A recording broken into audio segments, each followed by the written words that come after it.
Assalamualaikum warahmatullahi wabarakatuh. Hai teman-teman semuanya. Apa kabar teman-teman hari ini? Semoga kita selalu dalam keadaan yang baik, sehat, dan tentunya bahagia. Berjumpa kembali bersama saya, Budi. Ya, pada kesempatan kali ini Budi kembali akan menemani teman-teman semua untuk belajar. Hari ini kita akan melanjutkan pembelajaran kita di kelas 5, tema 8, sub tema 2, dan kita sudah memasuki pembelajaran keempat. Seperti biasanya, mari kita awali terlebih dahulu pembelajaran kali ini dengan berdoa. Tentunya agar diberikan kelancaran selama kita belajar dan kita mengharapkan ilmu yang bermanfaat sebagai bekal masa depan kita. Berdoa, mulai. Berdoa selesai. Nah, teman-teman, hari ini kita akan mempelajari tentang beberapa hal. Di antaranya, kita akan belajar tentang jenis usaha ekonomi yang dikelola kelompok. Kalau kemarin kita belajar jenis usaha ekonomi yang dikelola secara individu ya. Hari ini kita akan mempelajari yang secara kelompok. Selain itu, materi yang tak kalah menarik adalah kita akan belajar tradisi rasulan dari Gunung Kidul. Seperti apa tradisi yang boleh dibilang sangat menarik, bahkan sampai orang luar negeri pun takjub dengan kebudayaan kita ini. Yuk simak, jangan lupa video ini sampai habis agar teman-teman menjadi lebih paham terhadap materinya dan pengetahuan teman-teman menjadi lebih luas lagi. Simak dengan baik ya. Yuk kita awali. Yang pertama, materi jenis usaha ekonomi yang dikelola oleh kelompok. Nah, untuk jenis ekonomi yang dikelola kelompok ini, kita mulai dari yang pertama adalah BUMN atau Badan Usaha Milik Negara. Berikutnya ada BUMS atau Badan Usaha Milik Swasta, dan ada koperasi. Nah, BUMN ini ada juga turunannya yaitu BUMD atau Badan Usaha Milik Daerah ya. Kalau BUMN berarti secara nasional skalanya, kalau D itu daerah tingkat provinsi setingkat ya. Kemudian untuk BUMS ini ada beberapa lagi turunannya. Contohnya yang pertama ada firma, berikutnya ada CV, dan yang terakhir ada PT atau perseroan terbatas. Nah, kemudian untuk koperasi kita akan mempelajari berbagai jenis koperasi. Di antaranya ada koperasi konsumsi, koperasi simpan pinjam, ada koperasi produksi, dan juga koperasi jasa. Terus yang terakhir ada koperasi serba usaha. Nah, apa itu BUMN, BUMD, BUMS sampai dengan jenis-jenis koperasi? Jangan lupa teman-teman simak dengan baik karena pengetahuan ini sangat penting untuk teman-teman semuanya. Yuk kita awali dengan BUMN. Seperti yang tadi dibilang, BUMN merupakan badan usaha milik negara atau perusahaan negara, yaitu sebuah perusahaan yang seluruh atau sebagian besar modalnya dimiliki oleh negara. Dalam hal ini tentunya ya negara Indonesia ya teman-teman. Nah, BUMN dapat berbentuk perusahaan umum atau perum dan perseroan terbatas atau persero. BUMN bergerak di bidang usaha yang bersifat strategis atau vital, misalnya bidang energi listrik dan telekomunikasi. Perhatikan, nah ini ada contoh beberapa BUMN. Sekarang jargonnya BUMN hadir untuk negeri. Ada Pertamina, Telkom, BNI, Kereta Api Indonesia, PLN, Garuda, dan banyak sekali yang lainnya. Nah, gambar yang di samping itu adalah Menteri BUMN kita saat ini atau yang di tahun 2021. Namanya Pak Erick Thohir. Dia seorang yang luar biasa, pengusaha yang sukses, dan sekarang mengabdikan untuk bangsa Indonesia. Nah, intinya teman-teman, kalau BUMN ini adalah badan usaha yang modalnya dari negara, keuntungannya pun nanti untuk negara juga, untuk kemajuan negara yang tentunya kebermanfaatannya untuk seluruh masyarakat Indonesia tanpa terkecuali. Itu tentang BUMN. Nah, anak turunannya ada namanya BUMD atau Badan Usaha Milik Daerah. Jadi perusahaan ini milik daerah ya teman-teman. BUMD merupakan perusahaan yang seluruh atau sebagian besar modalnya dimiliki pemerintah daerah. Nah, contohnya misalkan ada di sini PDAM atau perusahaan daerah air minum tirta modal. Nah, teman-teman tahu tidak apa itu tujuan pendirian dari BUMD? Yang pertama, ikut melaksanakan pembangunan ekonomi daerah dan pembangunan ekonomi nasional. Yang kedua, memenuhi kebutuhan rakyat dan menyediakan lapangan kerja untuk mewujudkan masyarakat adil dan makmur. Contohnya adalah PDAM atau perusahaan daerah air minum ya, yang menyetok atau menyediakan air konsumsi atau air yang biasa kita gunakan sehari-hari, air bersih ya. Nah, kita lanjutkan. Nah, ini sekarang kita lanjut ke yang BUMS. Yang pertama ada Firma.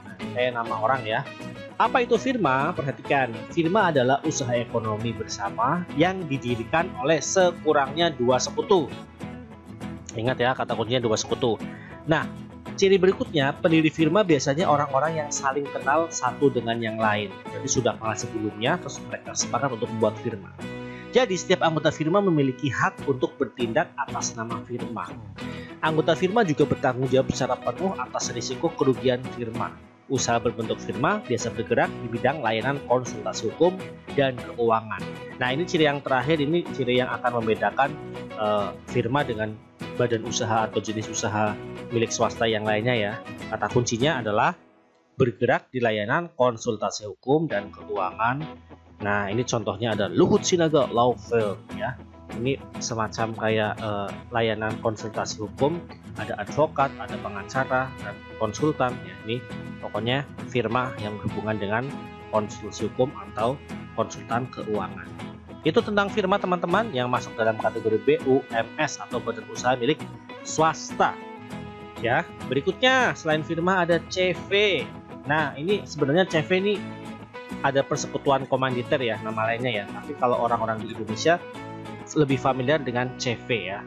Apa itu CV? Jadi CV ini didirikan oleh sekurangnya 2 orang yang menyetorkan modal ya. Sekurangnya 2 orang, ini minimal 2 orang. Nah, pada CV ini terdapat 2 jenis sekutu ya. Ada sekutu aktif dan sekutu pasif. Nah, ini yang membedakan dengan firma tadi ya. Kalau CV itu berarti kata kuncinya ada sekutu aktif dan sekutu pasif. Apa perbedaannya? Sekutu aktif berperan sebagai investor dan pengelola CV ya, yang memodali.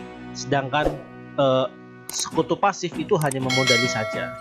Kalau yang sekutu aktif selain dia memodali juga yang mengelola jalannya CV perusahaan itu. Berbeda dengan yang pasif itu hanya sekedar memodali saja.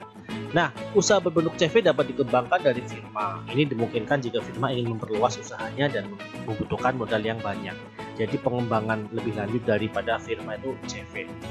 Lebih gampangnya gini ya anak-anak. Jadi misalkan kamu punya teman, kamu tapi nggak bisa bergerak atau nggak bisa atau sibuk kerja, terus teman kamu itu juga mempunyai keinginan untuk membuat usaha, ya kamu modalin usahanya. Terus teman kamu juga ikut modalin, tapi dia juga menjalankan usahanya tersebut. Nah, terus kalau ada keuntungan, nanti yang penting ada kesepakatan antara kamu dan teman kamu. Ya, tentunya lebih banyak yang sekutu aktif daripada sekutu pasif. Ingat-ingat ya, berarti ada sekutu aktif dan pasif itu kalau CV. Nah, ini contohnya ada CV Makmur Jaya ya, jadi kontraktor atau supplier nih, kontraktor ya biasanya. Lanjut.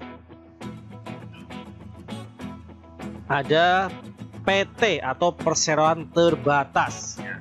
Apa itu PT? Jadi PT adalah usaha bersama yang modalnya berupa kumpulan saham. Nah, ini kata kuncinya, saham. Kalau mendengar kata saham berarti itu adalah PT. Apa itu saham? Saham adalah bukti kepemilikan suatu perusahaan atas penyetoran modal. Ulangi lagi, bukti kepemilikan suatu perusahaan atas penyetoran modal. Setiap saham memiliki nilai nominal tertentu. Nah, pemilik saham ini akan memperoleh keuntungan berupa dividen. Ingat ya, keuntungan dari PT itu namanya dividen. Bagi perseroan yang ingin mengembangkan dan memperluas usaha, sahamnya dapat diperdagangkan di pasar modal. Nah, ini misalkan salah satunya adalah PT Indofood CBP Sukses Makmur ya, ini yang menyediakan berbagai macam kebutuhan makanan di Indonesia. Kita lanjutkan, ada koperasi. Kita mengenal ada beberapa jenis koperasi. Yang pertama kita akan mempelajari tentang koperasi konsumsi. Jadi, koperasi konsumsi adalah koperasi yang menyediakan berbagai barang konsumsi untuk memenuhi kebutuhan sehari-hari. Ada beras, gula, minyak, sabun, dan sebagainya. Nah, Ini contohnya ada Outlet Koperasi Syariah, dia menyediakan berbagai macam kebutuhan pokok ya untuk koperasi konsumsi. Yang kedua ada koperasi simpan pinjam atau orang sering menyebutnya dengan istilah KSP. Apa itu? Jadi koperasi simpan pinjam itu koperasi yang menyediakan layanan simpan dan pinjam. Simpan artinya menabung, pinjam itu artinya kalau orang sekarang bilangnya hutang gitu ya. Butuh modal, kita harus hutang, kita butuh pinjam. Nah, dibantu oleh KSP ini, koperasi simpan pinjam. Nah, selanjutnya uang yang terkumpul itu akan dipinjamkan kepada anggota, kemudian yang terakhir nanti ada yang istilahnya itu bagi hasil gitu ya, atau SHU, sisa hasil usaha. Ini contohnya ada koperasi simpan pinjam makmur mandiri. Jenis koperasi berikutnya ada koperasi produksi. Ya, ini koperasi produksi yaitu koperasi yang menyediakan bahan baku produksi dan menyalurkan hasil produksi anggotanya. Koperasi ini beranggotakan para produsen atau pengusaha. Contohnya ada pengusaha batik, tahu, tempe, dan sapi perah. Ya, ini ada contoh yang ada di Pasuruan. Ini koperasi peternakan sapi perah Setia Kawan. Ya. Lanjut ada koperasi jasa. Apa itu koperasi jasa? Koperasi yang menyediakan layanan atau jasa tertentu bagi anggotanya. Contohnya adalah koperasi angkutan, angkutan umum gitu ya. Nah, yang terakhir koperasi serba usaha. Koperasi yang berbagai bentuk jenis usaha ada di situ. Ada konsumsinya, ada simpan pinjamnya, ada penyediaan bahan bakunya, ada produksinya.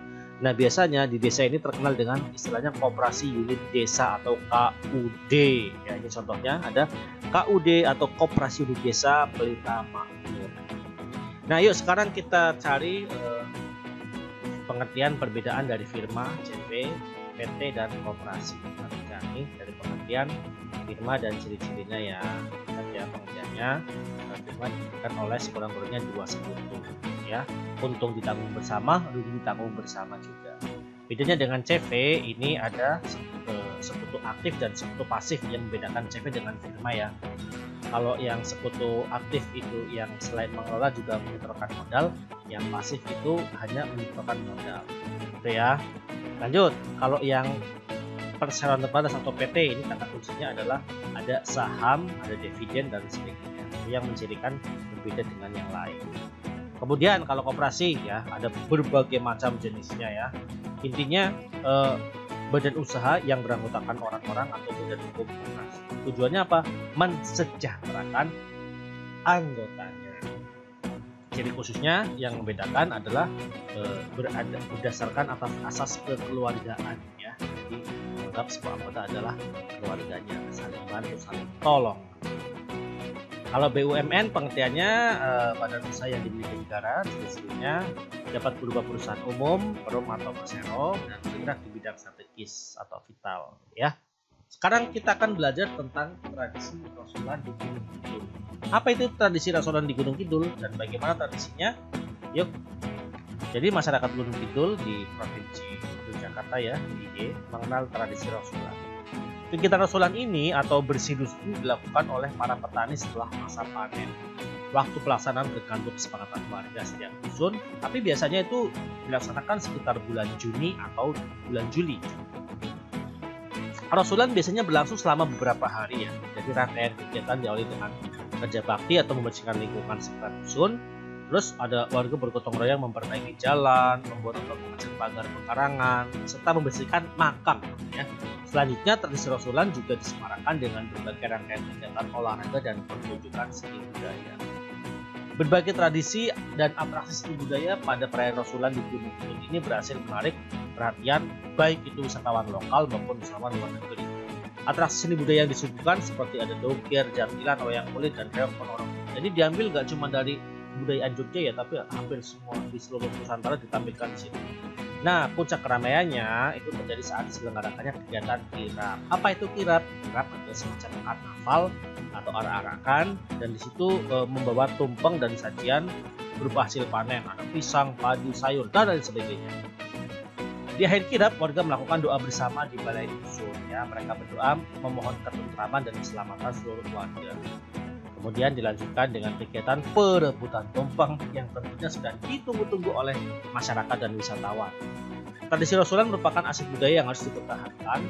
Tradisi ini melestarikan jiwa kebersamaan dan semangat gotong royong sehingga para manusia masyarakat dapat bermanfaat berjaga.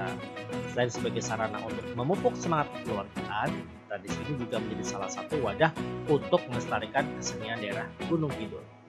Yuk sekarang coba kita mencari tahu adat istiadat dari daerah asal orang tua. Misalkan ada tumpengan itu untuk ulang tahun, maknanya bersyukur kepada Tuhan atas usia yang diberikan. Ada juga dedak siten ya. Apa itu? Peristiwanya adalah tradisi menginjak tanah pertama kali untuk bayi ya. Nah maknanya apa? Rasa syukur atas tumbuh kembang sang anak atau sang bayi. Terus ada lagi selapanan. Apa itu? Memotong rambut dan tubuh bayi. Maknanya apa? Sama-sama bersyukur atas kelahiran dan keselamatan bayinya. Ada lagi puputan. Nah, apa itu puputan? Peristiwa lepas tali pusar bayi. Maknanya mendoakan bayi agar tumbuh sehat dan selamat. Terus ada nujuh bulan ya. Ini usia kehamilan 7 bulan. Maknanya bersyukur atas usia kehamilan yang 7 bulan dan mengharapkan keselamatan. Nah, tidak terasa teman-teman, pembelajaran kali ini telah selesai. Semoga bermanfaat. Sampai jumpa lagi di pertemuan selanjutnya. Sekian dari Budi. Tetap semangat belajar. Wassalamualaikum warahmatullahi wabarakatuh.